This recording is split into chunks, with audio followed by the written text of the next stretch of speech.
that's who they are. Yeah. Hey, Dr. Hammer. Hello. We just finished watching Snowpiercer. Did not enjoy it. 2 thumbs down. Yeah. In our put it opinion, bluntly. the worst movie we've watched all semester. We just didn't like it from the get-go. There was no intro or build-up, with the first scene of the main character. I can't even remember his name. Chris Evans. That's the actor. I don't know any names because they never really said anything of the names. No. Except for Gil or whatever. Yeah. But from that point on, it was just like complete confusion and no plot. There are just so many unanswered questions, and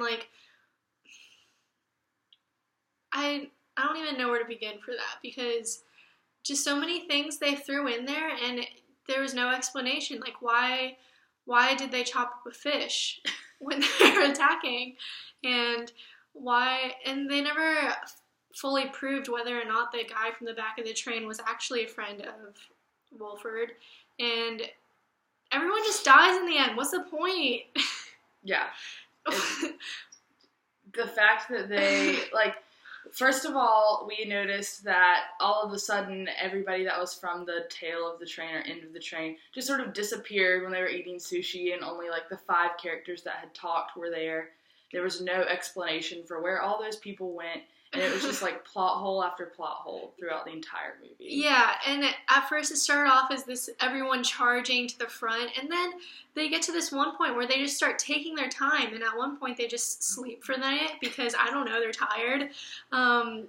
And then they just keep going along, and then they make this new friend with the lady, and they're in this school room, and they're just like, okay, let's just hang out here for a little bit. This makes sense. We're not low on time or anything. Yeah. We were trying to think about something good about the movie, and Karen said that it was they had a great idea potentially, but had no clue how to make it. Yeah. The storyline with the post-apocalyptic sort of trend would have fit in, but just everything else was awful, so the movie could not be conveyed at all. Because everything they did was just very, very obvious and in your face from the beginning. The movie wasn't clever at all. It was just trying to get you to feel some sort of way. So in the beginning, it's oh, okay, these people who are stuck at the back of the train, they're obviously good, and the people who are holding them down, they're the bad people. And that was that to the whole movie. And there was no development, there was no backstory at all. It was kind of dispersed throughout the movie, but I thought a lot of the things that they did was really lazy. And also I'm just thinking of all these different plot holes where they were shooting guns at each other through the train. There's no way that was possible. No. I'm trying to think of other ones that we noticed. And where they also didn't explain where they got all their meats and veggies and all these things from. You just see the dead cows and chickens, and it does not allude to where those animals are being raised on the train. And their trip up the train was relatively short for the amount of people and things they allegedly had going on. Mm-hmm. I feel like they could have sort of shown the train in a better light to sort of convey more what they meant by everything going on. What else was awful? And if it was their plan to get Chris Everhart to be the train conductor from the get-go, then why,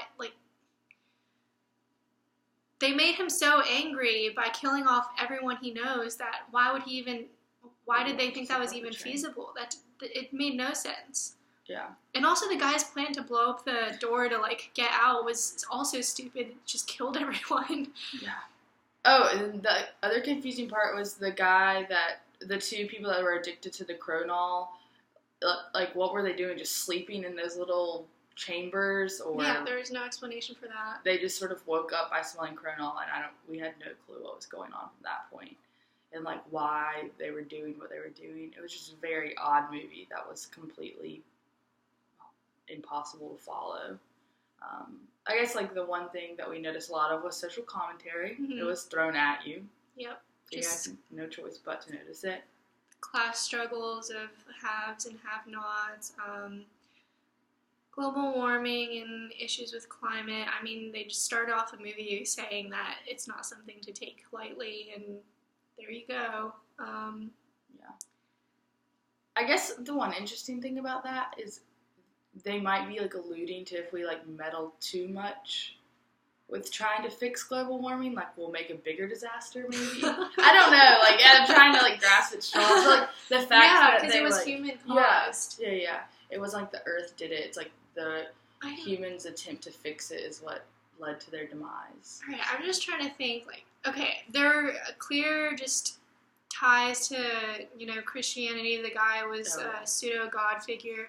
At the end, it was a girl and a guy that survived, so I guess they're supposed to be, I don't know, they're going to start humanity again. That's the gist of it. I don't even know how they're going to do that. They're kind of screwed. It's like a 3-year-old adult.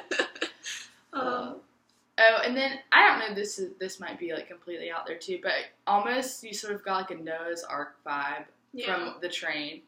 I know it wasn't like 1 or 2 of every animal or whatever, but sort of that feeling like if you were on that train, you survived the disaster, and if not, then sorry, you died. Also, every time they were at the front of the group of people when they're about to fight, and they survive, you have no, like, watching the movie, you don't expect the main characters to die, but watching it, you just think, there's no way anyone could survive that. And the guy that was unable to die the entire time, like, I have no clue what his significance was, and just way too many plot holes and, like, unexplained what was things. That one guy, like, the one that got stabbed? Yeah, and then, like, woke back up. Yeah. I don't know, just, like, Only way too many things again. unexplained. I hated it, the movie. It was just not very good. But, like, it had potential to be good, but they just did not do it. And then in the end, the last line of that one guy, he was like, when did he say be careful? Yeah, he told the guy to be careful, but the guy, Wolford, he just sat there and he was like, oh wow. And then the train explodes. Like, he just, I don't know. Yeah, no clue. No clue at all. They're standing next to the bomb, and then they survive. Yeah. And the fire doesn't spread, it stays in one little spot, and then they just climb into the snow with these, like, awesome fur coats and go off somewhere, I guess. And the polar bear, I guess, like, proves to you that life can exist, but that was kind of pointless, too. I thought that was stupid because if a polar bear could survive, I feel like there's more life out there. Yeah, more life out there, and there's probably more people out there, too. They didn't explain why these are the select people who could make it on this train, and yeah, because if all people died, like, some random-ass polar bear isn't going to just survive. Yeah, there are definitely things that are human-made that could survive a potential ice age, you know? Yeah. If this train can, then I feel like there are other human-made structures that can do that as well. Yeah. So, I guess that's really it. We've been talking for 8 minutes. I'm just kind of ranting about it. Yeah. It's hard to sort of talk about it with all of our terminology because there was such little to build off of. Mm-hmm. Just no, like, besides, like, potentially interesting storyline, I didn't see anything. Yeah, one thing I was thinking about was they kind of try to make it a unique thing where, you know how the typical, like, Uprising type of story is, like, they plan for the entire movie and then they do it and succeed. So it kind of just started off with the Uprising. So the whole movie was just the story of the Uprising, but then I thought that was a really weak point in the film because it led to no development, so they had to try to throw in random things like teaching it in a school classroom or just threw random things that seemed stupid. Yeah, it was awful. And then one more thing, whenever fighting occurred, like, all the people that were in the upper class trains just sort of magically disappeared through, like, a trapdoor or something, because you never see them leave.